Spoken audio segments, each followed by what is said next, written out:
Bonjour à tous et bienvenue dans Un fait, une valeur. Bonjour Isor. Bonjour Philippe.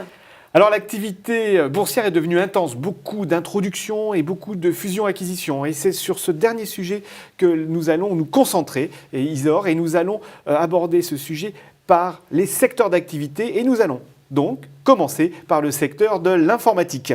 Ah ben oui, Hola, Philippe. hola, hola. Oui, en juillet, eh bien, Sopra et Steria se marient. Alors plus boursièrement parlant, eh bien, il s'agit d'une OPE, une offre publique d'échange. Et à l'issue de cette opération, eh bien, les deux SS2I occuperont la 4e place du secteur en France et la 10e au niveau international. Alors pour bien rester connecté, là il n'y en a pas besoin pour vous, Steria, en bref, eh bien Steria c'est une présence à l'international importante, notamment en Grande-Bretagne et dans des secteurs d'activité, des domaines assez différents, comme la biométrie avec la police, mais aussi très présent dans la banque, dans les paiements, dans l'assurance, dans les transports et dans l'énergie. Absolument. Et vous allez voir, Philippe, que Sopra finalement est très complémentaire puisque Sopra, c'est une présence régionale très importante en France. Et puis en termes de secteur, Sopra, c'est quoi? Ce sont les banques, les ressources humaines et l'immobilier.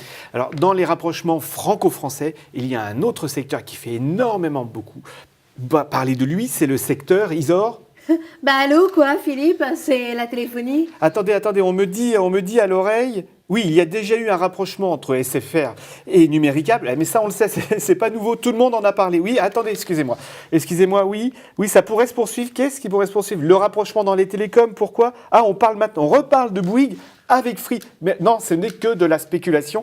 Isor, bon écoutez, Isor, ça c'est de la spéculation, on va abandonner les technos pour la techno. Eh oui, Philippe. Oula, vous m'impressionnez toujours. Absolument, dans le bricolage aussi, ça bouge, le panorama est en train d'évoluer et en plus, ça dépasse nos frontières.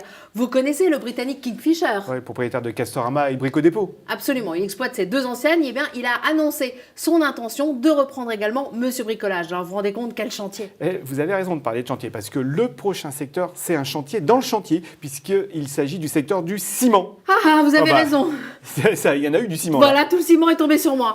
Parce qu'effectivement, on va parler de Lafarge, qui est le grand cimentier français, qui est aussi le numéro 1 mondial des matériaux de construction. Eh bien, il a annoncé son intention de se rapprocher de son homologue suisse, Holcim. Et alors donc, ça va créer un géant. Mais est-ce que vous croyez que les autorités de la concurrence vont accepter cette opération de grande ampleur? Oui, sans doute, mais sous certaines conditions. Et on a un peu l'habitude de ça pour les très grosses fusions.